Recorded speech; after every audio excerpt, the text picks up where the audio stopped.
بسم اللہ الرحمن الرحیم۔ معزز خواتین و حضرات، السلام علیکم ورحمۃ اللہ وبرکاتہ۔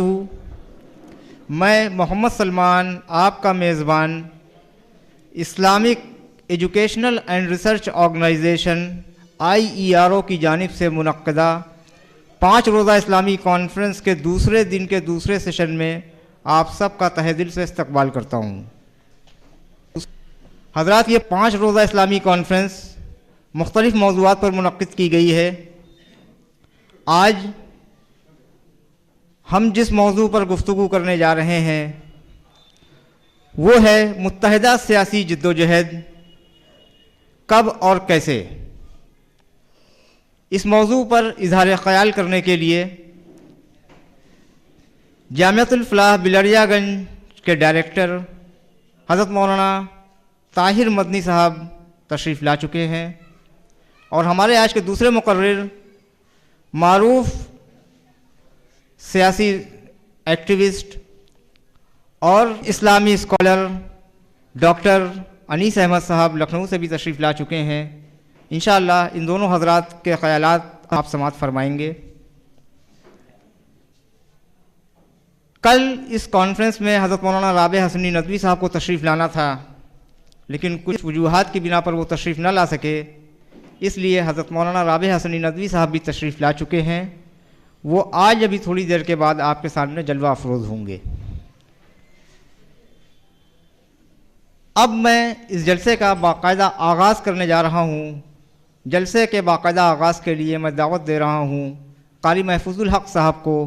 قاری محفوظ الحق صاحب تشریف لائیں اور تلاوت قرآن پاک سے جلسے کا باقاعدہ آغاز فرمائیں۔ قاری محفوظ الحق صاحب۔ اعوذ باللہ من الشیطان الرجیم،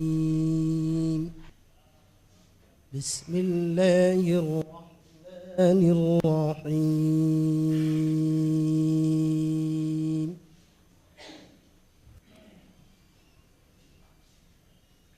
یا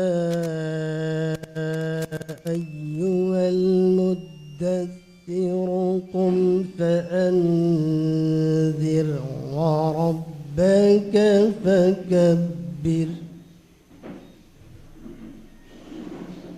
وثيابك فطهر والرجز فاهجر والرجز فاهجر ولا تمنن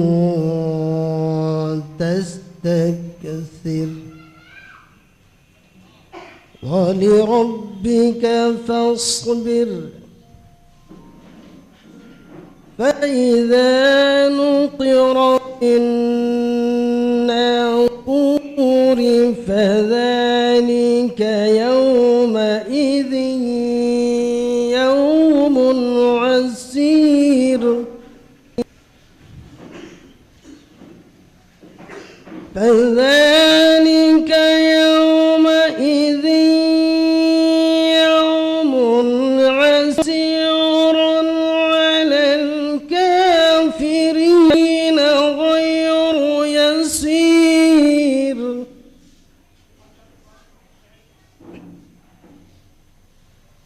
ذرني ومن خلقت وحيدا وجعلت له مالا ممدودا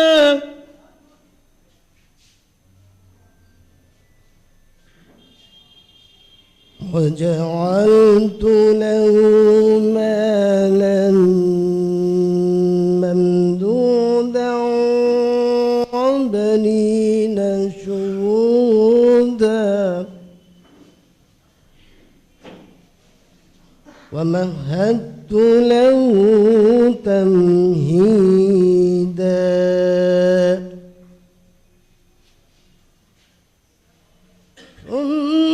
ثم يطمع أن أزيد كلا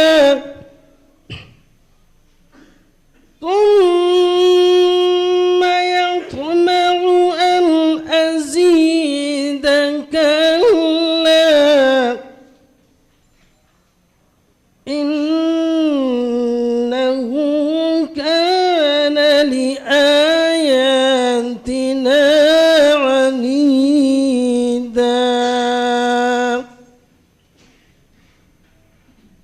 سأرهقه صعودا صدق الله رب العالمين. جزاک اللہ قاری محفوظ الحق صاحب. حضرات، ابھی آپ سورہ مدثر سورہ نمبر 74 کی آیات 1 سے لے کر 17 تک کی تلاوت سماعت فرما رہے تھے. ان آیات کا ترجمہ پیش خدمت ہے. پناہ چاہتا ہوں میں اللہ کی شیطان مردود سے. شروع کرتا ہوں اللہ کے نام سے جو بڑا مہربان نہایت رحم والا ہے.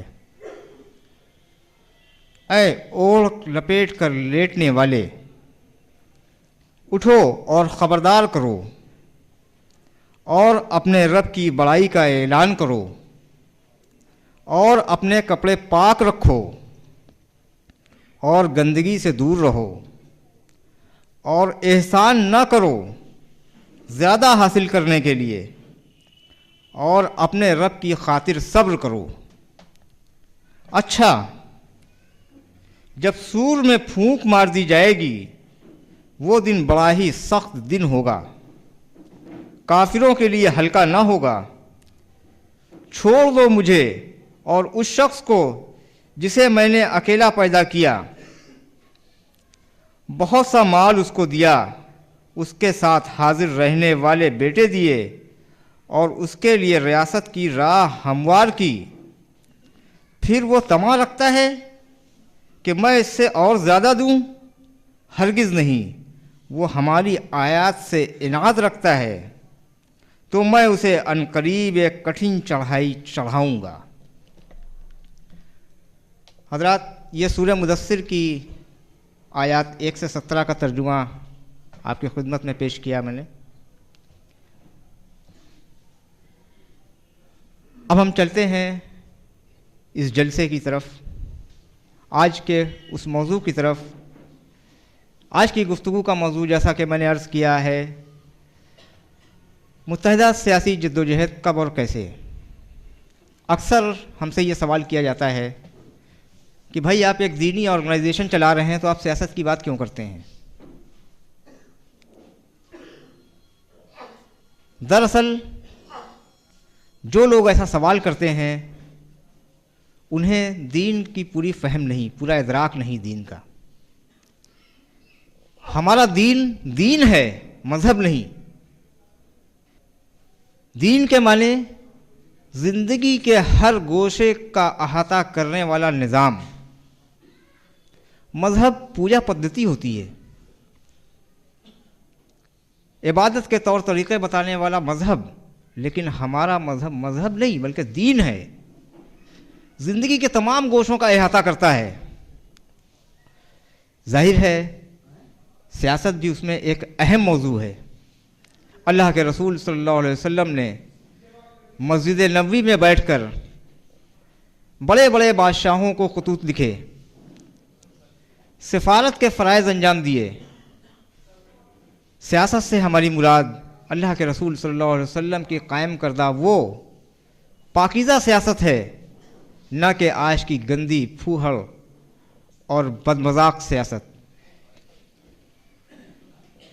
ہم اگرچہ ہندوستان میں رہ رہے ہیں، ظاہر ہے ہمیں یہاں کے نظام کے ساتھ اپنے آپ کو ایڈجسٹ کرنا ہے، اور اس ایڈجسٹمنٹ میں ہمارے ساتھ بہت ساری دشواریاں بھی پیش آتی ہیں. لیکن کیا یہ ہمارے لیے ضروری نہیں کہ ہم اسی نظام میں رہ کر ان کو پاک اور صاف راستہ دکھا کر اسی سیاست کو پاک صاف کر دیں؟ یہ ہماری ذمہ داری ہے. اس کے لیے اتحاد کی ضرورت ہے، اور وہ اتحاد آج ہماری صفوں میں ناپید ہے. انہی موضوعات کو لیتے ہوئے ہم نے پچھلے کئی پروگرامز میں اس طرح کے موضوع منتخب کیے. کل کے موضوع میں بھی یہ چیز شامل تھی، اتحاد ملت میں علماء کا کردار. ہماری کوشش ہے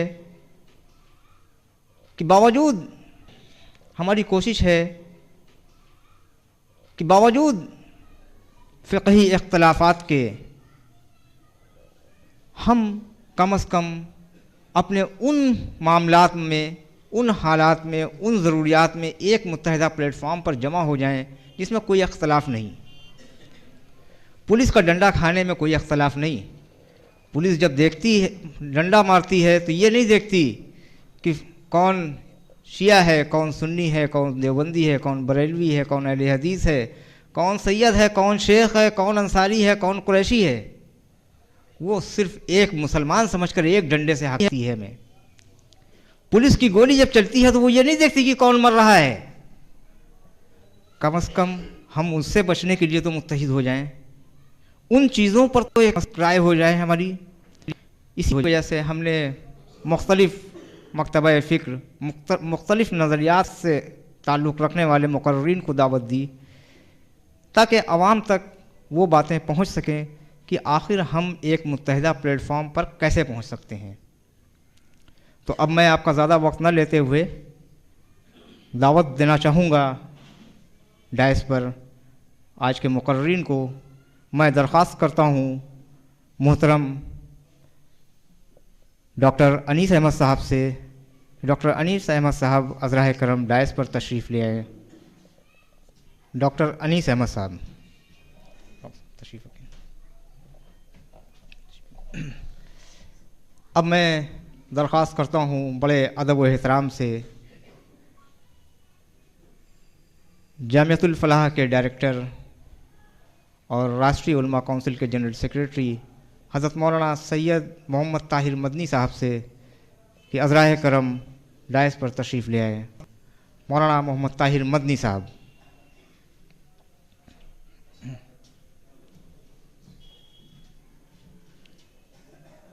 حضرات، جن حضرات کو جگہ نہیں مل رہی ہے ان سے درخواست ہے کہ سامنے کے ہال میں بیسمنٹ میں چیئر لگی ہوئی ہیں، وہاں پروجیکٹر اور ساؤنڈ کا پراپر انتظام ہے، آپ وہاں دیکھ بھی سکتے ہیں اور سن بھی سکتے ہیں بڑے اطمینان سے۔ تو جن حضرات کو جگہ نہیں ملی ان سے درخواست ہے کہ وہاں جا کر بیٹھ جائیں، بیٹھنے کا پورا انتظام ہے۔ ہماری کچھ مجبوریاں ہیں، کچھ لمیٹیشنس ہیں جس کی وجہ سے ہم تنگ جگہ پر پروگرام کرنے پر مجبور ہیں۔ اللہ سے دعا ہے اور آپ سے بھی امید ہے کہ آپ بھی ہمارے لیے دعا کریں کہ اللہ تعالیٰ ہمیں وسعت عطا فرمائے تاکہ ہم اس کو کھلی جگہ پر، کوئی بڑی جگہ پر پروگرام آرگنائز کر سکیں۔ ہم نے یہاں 4 ہالس میں پروجیکٹر لگا رکھے ہیں، تو یہ ہال بھر گیا، کوئی بات نہیں، دوسرا ہال ہے، تیسرا ہال ہے۔ ایک ہال خواتین کے لیے مخصوص ہے، جو خواتین ہیں، ہماری بہنیں ہیں، وہ اس میں تشریف فرما ہیں، تو جگہ کی تنگی نہیں ہے پھر بھی، لیکن یہ ہے کہ آپ سامنے سے نہ سن کر پروجیکٹر پر دیکھ پائیں گے۔ ایک خوشخبری آپ کے لیے یہ ہے کہ کچھ بھائی اس میں ہمارے باہر سے تشریف لائے ہیں، ان کے علم میں شاید یہ بات نہ ہو، مقامی لوگ تو بخوبی واقف ہیں کہ IRO Islamic educational and research organization نے ایک اسکول تقویٰ اسلامک اسکول کے نام سے قائم کیا ہے۔ اس اسکول کو قائم ہوئے ابھی 1.5 سال ہوئے ہیں، اور ان 1.5 سالوں میں ہم نے اپنے بچوں کی جو تربیت کی ہے اس کی ایک جھلک ہم چاہتے ہیں کہ آپ جو حضرات کل نہیں رہیں گے وہ آج دیکھ لیں۔ تو ایک چھوٹے بچے کو میں پیش کرنا چاہتا ہوں تقویٰ اسلامک اسکول کے، ایک نبیل سمدانی، کلاس 1 کے اسٹوڈنٹ ہیں، یہ آپ کے سامنے ایک مختصر سی تقریر کریں گے۔ نبیل سمدانی تشریف لائیں۔ السلام علیکم ورحمۃ اللہ وبرکاتہ۔ My name is Muhammad Nabil Samdani. I study in class 1st in Taqwa Islamic School. I am going to present before you a short speech. The topic of my short speech is meaning of jihad. The word jihad is derived from the Arabic word jihada, which means to strive, to struggle. Jihad does not mean to fight.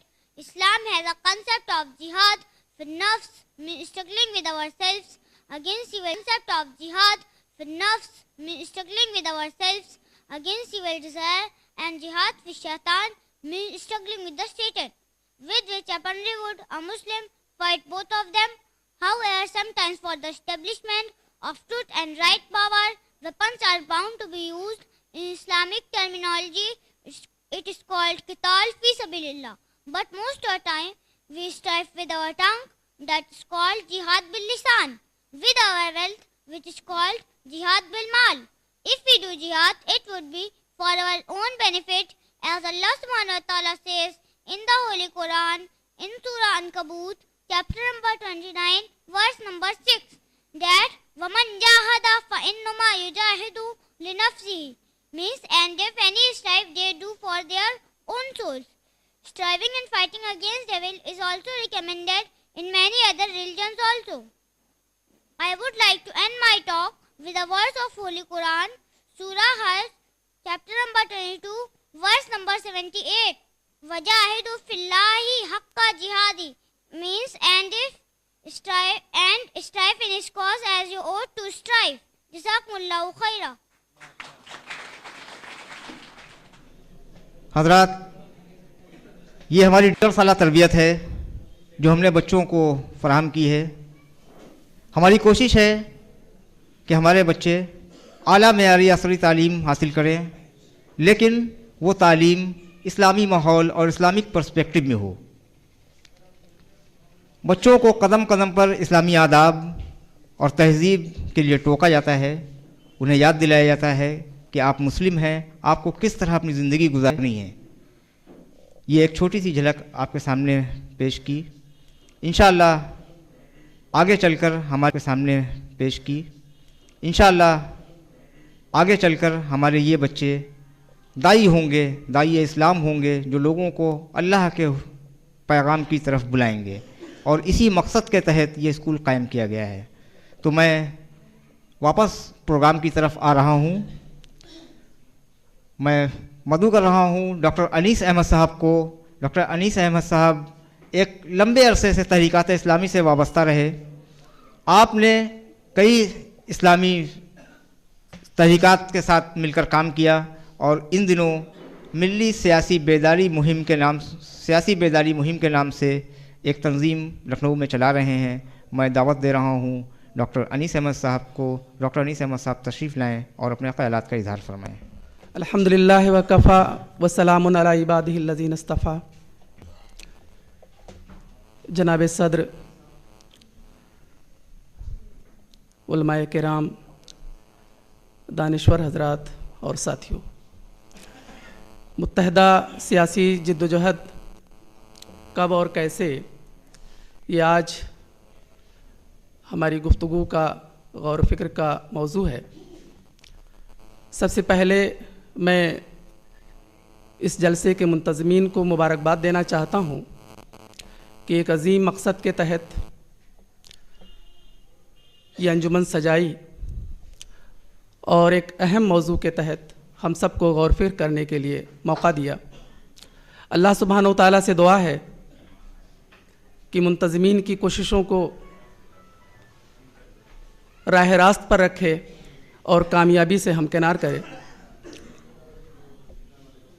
جب ہم متحدہ سیاسی جدوجہد کی بات کرتے ہیں تو اس موضوع پر گفتگو کرنا اور کچھ رائے دینا بہت آسان بھی ہے، لیکن جس قدر ہم آسان سمجھتے ہیں اسی قدر کٹھن بھی ہے. کیونکہ جب ہم جس حوالے سے اس پروگرام کا آغاز ہوا ہے، اسلام کے حوالے سے، دین کے حوالے سے، تو جب اس حوالے سے ہم غور کرتے ہیں اس موضوع کے تحت، تو ہمارے سامنے جو راہ دکھائی دیتی ہے، ہمارے سامنے جو نصب العین دکھائی دیتا ہے، ہمارے سامنے جو نظریہ آتا ہے، اسلامی سیاسی نظریہ، اور ہمارے سامنے جس طرح کی قیادت ابھرتی ہے اسلام کے حوالے سے، تب ظاہر ہے کہ ہمیں ان تمام چیزوں کو تلاش کرنا پڑتا ہے جو سیاسی سرگرمیاں اسلام اور مسلمانوں کے حوالے سے اس ملک میں ہو رہی ہیں اور ملک کے باہر عالمی سطح پر ہو رہی ہیں. ایسا لگتا ہے کہ وہ تمام چیزیں شاید اجنبی بن گئی ہیں جن بنیادوں پر اسلامی سیاست کی بات کہی گئی ہے قرآن کے حوالے سے اور نبی کریم علیہ الصلاۃ والسلام کی سیرت مبارکہ کے حوالے سے.